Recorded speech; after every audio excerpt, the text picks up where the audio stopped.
Doc here with the review of Spectrograms Lab 10. What is a spectrogram? What is plotted on the vertical and horizontal axis? Well, a spectrogram is simply a plot of frequency against time. Here's a spectrogram. Here are your frequencies along the vertical and time along the horizontal. Notice here that this plateau is double here, triple there. That means I have all the harmonics. And as I get dimmer and dimmer here, that means that this one's the loudest and this is less and less. So all the harmonics getting dimmer and dimmer, that's going to be your ramp wave. Let's review the basic idea of a spectrogram from first principles, and to do that, let's look at Lab 10.2. And for Lab 10.2, we look at representations of sound that we already have learned here, and that is the Fourier spectrum for a square wave has 1 full cup of the fundamental, 1/3 a cup of the third harmonic, and 1/5 of a cup of the fifth harmonic. Now normally when we do an amplitude versus time on an oscilloscope, we actually would draw the picture here of the square wave, but what I want to do here is a little different. I want to show you the overall loudness, the overall volume that's set. So I have this set at some volume level for the sound. Now if that's the case, if I look at this plot, I can represent each of these individual harmonics as a panel, where this is 1 full cup, so I come 1 full cup along this wall toward ourselves, and as time goes on it sweeps out that panel. The third harmonic, which is triple the height along the vertical, is 1/3 of a cup, so I come up here 1/3, I come out 1/3 of the way, and the fifth harmonic is 1/5 of a cup. Now these three panels here, and the time and the amplitude, I have everything. I have the loudness measured along this wall at the left. I have the frequencies measured along the vertical, but I get a lot out of this. Not only to get my fundamental, my pitch. My pitch here is this one here, the fundamental. I also get my Fourier spectrum. I get the timbre. So I have everything. Got the big three. How loud, the pitch, and the timbre, and I got time. I even have another bonus.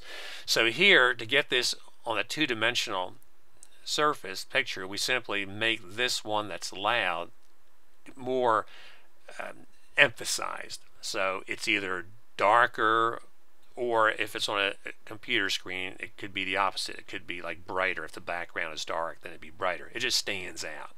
This one stands out at 1/3 the level, and this one here like at 1/5 the level, although when you look at these things in terms of the amplitude and what's actually recorded, you may be getting the actual decibel level or something, and not the amplitude.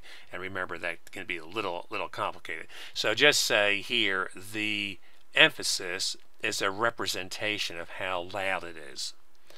Alright, so we do that, and that takes care of the spectrogram, and that's what's plotted, and loudest, pitch, and timbre incorporated. We explained all that. Reason at how waveforms, noise, and hiss, crying baby appear on spectrograms. I would recommend there heading over toward the chapter U up here. Just this would be the multimedia U, spectrograms, and go to sketches. And if you go to sketches, you'll see a review of sketches, and just click on these and you'll get to see all the ones that are listed in there. Here, the hiss, the crying baby, the howling wolf, and all. How is amplitude modulation reflected? Well, how is amplitude represented in a spectrogram? Well, that would be your loudness is reflected in how much emphasis there is. So, for example, here, this is 10-7. Here, the emphasis, see, this is louder and it gets softer, louder and softer, and it's like the similar thing happening to all the harmonics. Notice that this next harmonic up here is triple the height. This plateau here, if you double it, would be here. So 500 doubles 1,000. We're missing the even harmonics. So that would be a square wave or a triangle. Although since a triangle decreases its loudness more rapidly than the square, I would guess here that this would be a square wave, although in that particular case I wouldn't expect you on an exam to differentiate between a square and a triangle on a spectrogram, unless you had two of them side by side. You could see that this one would be brighter for the square wave and dimmer for the triangle. Then if you go to something like this, this is noise undergoing amplitude modulation, where there's silence in between. And here we have a sine wave being modulated by a sine wave. And actually you're seeing here the modulator. Remember, a sine wave on a spectrogram is a straight line, just one frequency. And here you're doing a modulation. That's a frequency modulation, that's a vibrato. And the musical term for amplitude modulation is tremolo.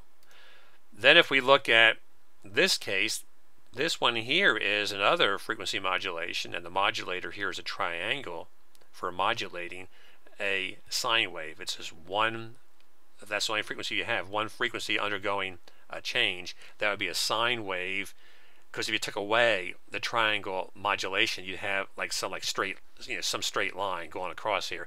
And since you're driving it, changing it, you have a triangle modulator working on a sine wave. Now, if you saw more things up above in here, then it would be working on a more complicated periodic wave. Here would be an example of that, where you have the various harmonics. And here, look at this. We skipped the even, because if you double this height, it's not there. There's triple. And that's a square wave being modulated by a sine wave. For the Timbrel modulation, you want to have something like this, where here I'm missing the second dropped out. The second dropped out here, the third dropped out, different places, the fourth is dropping out. So the overtones, or the partials, the upper components of the spectrum are undergoing changes. It's the Timbrel modulation. How can you determine the fundamental in a spectrogram by noting the fourth harmonic? Oh, you simply divide by 4.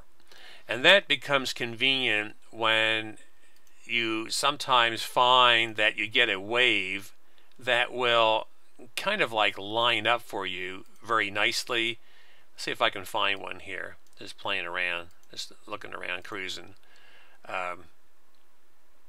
Like something like this looks very complicated. Here you might say, find one wave that definitely matches up there. Then you can, count your waves: 1, 2, 3, 4, 5, 6, 7, 8, 9, 10, something like that. And if the 10th one's matched at 1,000, then the first one way down the bottom has to be like 100. So that's the way to use that trick. Like, see here, you can eyeball that very easily. That's at 1,000. That line's at 1,000. Well, that's the third one up. So that means the fundamental is 1,000 divided by 3. It's like 333. So all I was saying there is that if you have the fourth harmonic lining up with one of these numbers, then divide by 4, whatever that number is, and that gets you your fundamental. How do drum sounds appear and noise? We saw a few of those when we were zipping by here. Here's some drum sounds are percussive. They have these vertical lines that show up. Here you go, African drums there, these vertical lines. And for noise, you get fuzz. You basically, like we saw earlier when we were doing that modulation with the there you go. This is noise. See? It's getting louder, softer, louder, and softer. Amplitude modulation on noise. That takes care of Lab 10.